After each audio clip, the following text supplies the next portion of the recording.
दोस्तों आज मैं बताने वाली हूँ प्रभास की फिल्म द राजा साहब की पूरी कहानी, जो हॉरर कॉमेडी और का जबरदस्त मिक्सचर है। रात के बाद सिर्फ खामोशियां नहीं बल्कि किसी की चीखें सुनाई देती हैं। सोचिए उस हवेली का मालिक जो जिंदा होते हुए भी जिंदा नहीं रहा, और हम सोचने लग जाते हैं जो सामने दिख रहा है वो सच हो भी सकता है या नहीं। देखो ना दोस्तों, प्रभास को बाहुबली में देखा, कल्कि में पसंद किया और सलार में बाजा फाड़ दिया। उसके बाद इस इंसान ने राजा साहब जैसी फिल्म को सच में सिलेक्ट किया या फिर कहीं अपने डुप्लीकेट को तो नहीं चिपका दिया। दोस्तों ये इंसान ऐसी भी क्या गलती कर सकता है। फिल्म का रिव्यू तो हम आपको बताएंगे, लेकिन फिल्म को करने से पहले आपको नहीं लगता कि प्रभास को थोड़ा सा सोच लेना चाहिए था। प्रभास को पूरे टीम को निकाल देना चाहिए जो ऐसे ऑफर्स लेकर आते हैं। प्रभास जैसे स्टार को लालटेन हाथ में पकड़ा दिया, उसी लालटेन से प्रभास का पूरा करियर जला देंगे। ये फिल्म गलती से संदीप फांगा को देखने भी मत देना, क्योंकि फिल्म देखने से पहले ही संदीप फांगा की चीख निकल जाएगी। दोस्तों जैसे ही 2026 शुरू हुआ था, कहानी की शुरुआत होती है राजा से, एक बिंदास केयर फ्री लड़का जो ज्यादा टेंशन नहीं लेता अपनी लाइफ में, और राजा अपनी दादी के साथ रहता है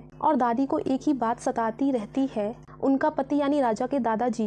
फिल्म में दादी बार बार एक पुरानी हवेली का जिक्र करती हैं, जहां पर वो पहले रहा करती थी, लेकिन गांव वाले कहते हैं उस हवेली में भूत रहता है। राजा पहले तो इन बातों पर नहीं मानता और इस बात के लिए वो हंसने लगता है, लेकिन जैसे ही जब दादी की तबीयत ज्यादा बिगड़ने लगती है तो राजा एक फैसला करता है, उसे उस हवेली का सच जानना ही होगा। फिर राजा अपने दोस्तों के साथ उस हवेली के अंदर पहुंचता है। हमें लगा कुछ अच्छा दिखाएंगे, ये ऑलरेडी साल की सबसे खराब फिल्म हमें मिल चुकी है, क्योंकि भाई इससे भी खराब कुछ हो सकता है क्या। प्रभास के पूरे टीम का द राजा साहब नाम में राजा और काम एकदम चोरों वाली है। धोखा ऐसे कि जिस सीन पर को बेचा उस सीन्स को फिल्म से ही हटा दिया। मतलब ऐसे भद्दे गाने फिल्म में दिखाना क्यों अलाउ किया। लेकिन दोस्तों जिस सीन से हम सबकी थोड़ी सी उम्मीद बची हुई थी, उस सीन्स को बिल्कुल भी थिएटर में नहीं दिखाया और फिल्म की वाट लगा दी। माफ कर दो हमें, हमने तुम्हें कितना गलत समझा था। राजा साहब नाम के सामने आदि पुरुष को तो ऑस्कर मिलना चाहिए, क्योंकि उस फिल्म से डर गए थे, तो इस वाली के बाद क्या होगा। मैं थोड़ी इंटरेस्टिंग वे में फिल्म की कहानी आपको समझा देती हूँ, क्योंकि फिल्म बनाने वालों ने कहानी का कचरा करने में कोई कसर नहीं छोड़ी है। 60 साल तक जिंदा कौन रहता है, भले ही दादा दादी की लव स्टोरी जिंदा रह गई हो अधूरी, लेकिन राजा साहब की किस्मत तो लव ट्रायंगल नहीं पूरा साइंस आ गया है। इन पर 3 हसीनाओं का जादू जो चल गया है। रोमांस को तो मारो गोली, आपको उल्टा ये सोचना चाहिए। बाहर से तो वो जगह बहुत अजीब लगती है, लेकिन अंदर जाते ही दरवाजा अपने आप बंद हो जाता है। हवा खूब तेज तेज चलने लगती है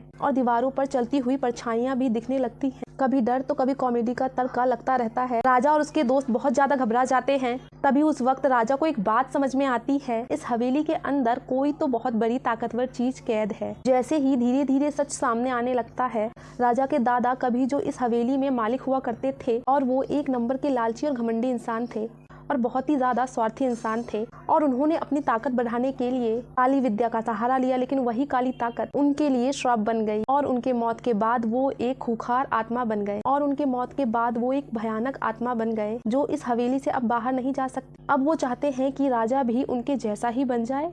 राजा तो बहुत ही ज्यादा डर जाता है, लेकिन जब उसे पता चलता है कि दादी की तकलीफ की वजह भी वही आत्मा है और पहले भी कई लोग मारे जा चुके हैं, तब राजा के अंदर एक हीरो जाग जाता है। राजा के खून में भी एक पुरानी शक्ति होती है, इसके बारे में राजा को नहीं पता होता है, लेकिन वो शक्ति अच्छाई के लिए होती है। अब राजा डिसाइड करता है इस श्राप को यहीं खत्म करना होगा, और भूतिया हवेली में राजा और उसके दादा की आत्मा की भयंकर सामना होता है।